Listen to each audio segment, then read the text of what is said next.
Well, welcome to this edition of the 700 Club. Just imagine a vehicle smashing through your fence, barreling across your property, and packed with migrants and smugglers armed to the teeth with high-powered weapons. Where's that going on?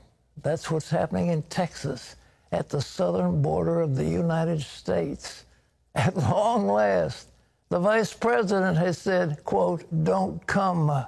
But this week's gesture is too little, too late. So how do we fix it? CBN's Abigail Robertson reports from the southern border. Here in South Texas, the increasing number crossing the border isn't just affecting law enforcement. Local landowners must also deal daily with uninvited guests trespassing on their property. It just seems to be getting worse and worse. Justin Capadona described to CBN News his experience living in a border town. We've had groups come up into our backyard on the backside and approach us looking for food and water. And he says the groups are getting bigger. I've seen anywhere between 15 and as many as 30 people come out of a vehicle. Many ranchers are also experiencing damage to their personal property, constantly repairing fences and gates that are struck by vehicles fleeing law enforcement, and the property owners are left footing the bill. Well, what ends up happening is you can see the vehicles will be coming down. If they're being chased by Border Patrol or Sheriff or DPS, what happens a lot of times is that at some point they decide that they can't get away, so they'll end up crashing through the fence. They usually take out a couple of posts here, bring the fence down, and then they'll get on a caliche road such as this, and they'll continue on, and then they'll go out into the ranch. A neighboring rancher who requested to remain anonymous tells CBN News the trespassing groups are getting more frequent and aggressive, armed with high-powered weapons. And on their property, they're finding everything from drugs to dead bodies. How do you fix it? I don't know. I think probably a combination of border wall and immigration policies. In March, Governor Greg Abbott launched Operation Lone Star, deploying the Texas National Guard and Department of Public Safety to help improve air, ground, and marine security. What DPS is doing is absolutely necessary. The governor is right by trying to do something down here, but it has a ripple effect that causes a negative impact on our communities throughout the state of Texas. Sheriff Roy Boyd is 200 miles from the Rio Grande Valley, and his county still feels the problems at the border. In Goliad County, as we're having stash sites that the cartel is using to store illegal aliens, to strip stolen trucks, to store and to move drugs towards the larger market in Houston. But the resources now addressing immigration issues mean less law enforcement helping local citizens. To be quite frank, the problem that we have with all of the efforts that we're doing right now is none of these efforts are actually designed to win the war that we are facing with our neighboring, country of Mexico and the cartels that reside there. And the added security is expensive. Texas is spending $2.5 million a week just with the highway patrol that's stationed here at the border. In addition to that, we have the National Guard who's here by order of the governor. That's another roughly $2 million a week that we're spending just in helping secure the border. Texas Congressman Michael Cloud recently led a group of representatives to the border to see the crisis firsthand. Just a few months ago, this crisis point was mitigated as a crisis. You're always going to have a little bit of tension at the border, but as the overwhelming crisis that we're seeing now did not exist because of the policies that were put in place by the Trump administration. He warns this isn't just Texas's problem. Now, the Biden solution to the surge at the border has been to transport everyone throughout the U.S. So this issue that we've known here in Texas for a while has been exacerbated, but now is being transported throughout communities throughout Texas. So it's been said that every town is now a border town, and you can see how that's playing out. Cloud argues the answer is simple: return to policies that worked and finish Trump's border wall. Reporting from McAllen, Texas, Abigail Robertson, CBN News. Isn't it amazing? President Trump knew what was being necessary. He wanted to put a wall up. And how they fought him, how they wouldn't give him any money to build the wall. If he'd built it, he could have kept some of these people out. But no. And he used to have a policy that if they came, they couldn't get into this country. He didn't allow it. And the Biden administration has said, look, we're free, we're open for business, and we welcome you. Now they're saying we didn't welcome you.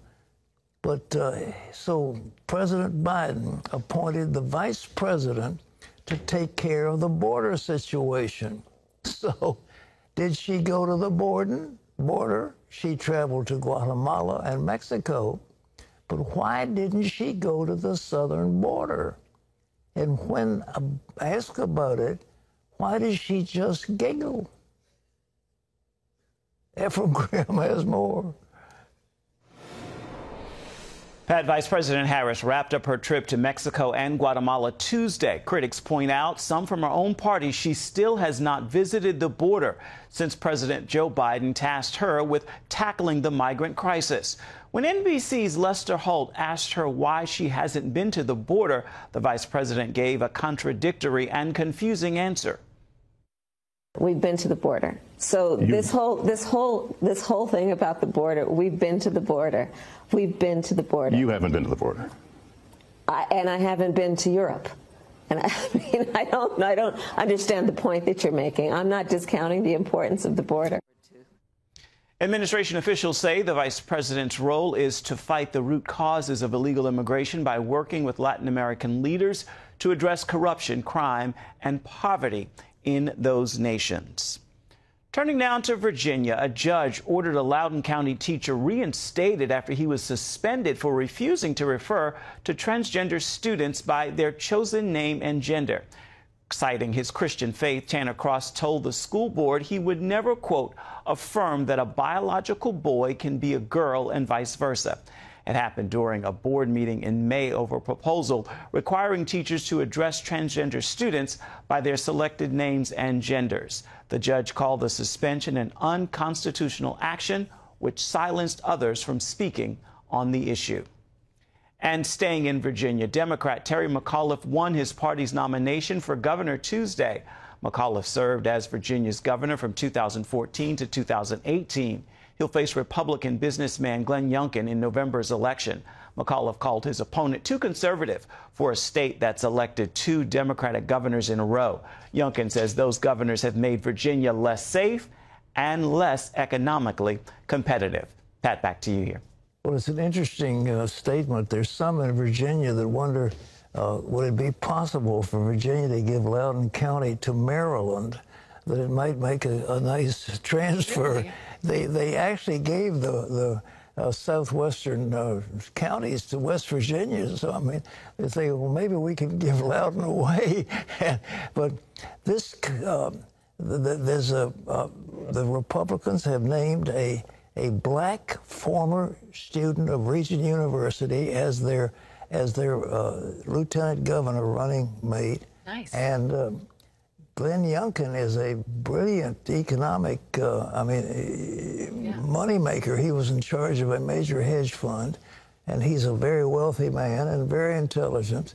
And I think the stuff that's going on in Loudoun County and some of the other things that are taking place in this critical race theory that's being jammed down people's throats, the people in Virginia, maybe they'll finally rise up. But it's been remarkable how this country has gone from strong conservative to strong liberal. But the state may change, and well, I live here, so I'd like to see something happen. Ephraim?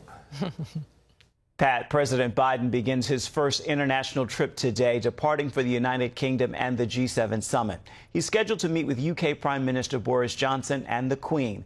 Then he goes to Brussels for a gathering of NATO alliance. The 8-day trip concludes with a summit with Russian President Vladimir Putin in Geneva, where the agenda includes Russia-based cyber attacks on U.S. entities. Turning now to the Asian nation of Myanmar, military and security forces continue attacks on civilians protesting the February coup. Thousands are seeking refuge in camps on the Thailand border. As Lucille Toulousan reports, CBN's Operation Blessing Thailand is undertaking a hazardous mission to help them. We've hidden the identities for security reasons. Mi Yen is among those who fled Myanmar to escape the military atrocities. She and her 4 children left without her husband, a soldier fighting for the rights of the people. We dug holes under the ground where we hid most of the time because bullets and bombs fell in our village. The military raided our house, and this is when we decided to escape for our safety. We walked for 3 days and crossed the border to Thailand. I am a Christian, and I prayed so hard for us to arrive in this camp safely. We had to leave our cows and chickens, and now I feel frustrated that we live in shelters of other people and share very limited food. It's a Christian camp of the Myanmar Karen tribe that is taking care of thousands of refugees. The big challenge, however, is giving shelter to whole villages who now live in the forest.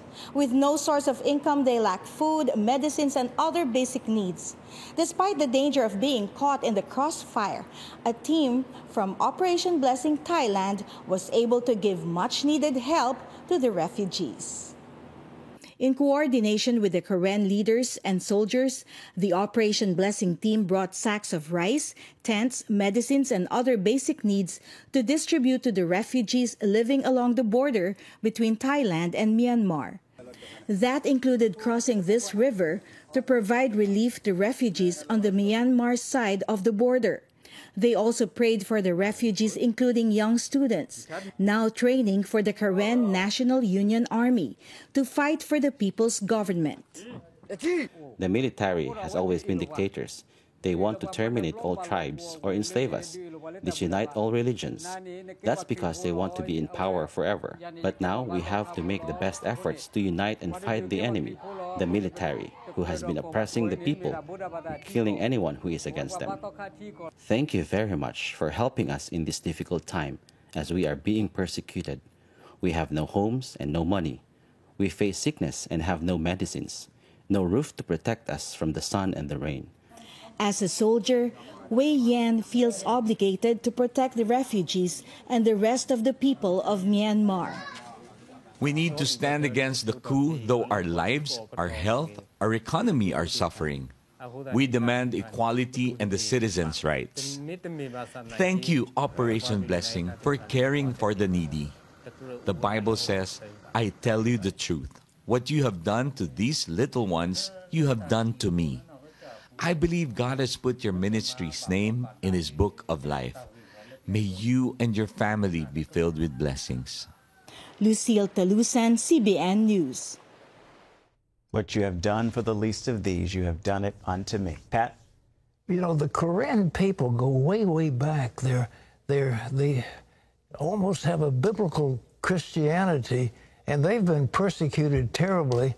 And that group of colonels that took over Myanmar, that used to be called Burma, have been nothing but dictators.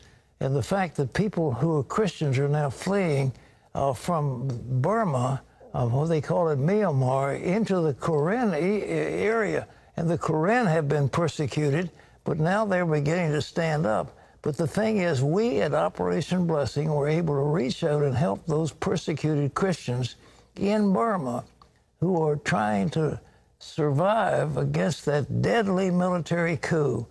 And if you want to give us a hand on that, and I wish you would, we have brought sacks of rice, tents, medicines, basic supplies, and we prayed with them. So we have a disaster relief fund. It's 1-800-700-7000. And let's do what we can. We're not going to let those Myanmar or Burmese Christians suffer, and we're going to help if we can. That they're in the Karen region, and we want to see them strengthened. But we want to feed them, clothe them, and help them before they starve to death.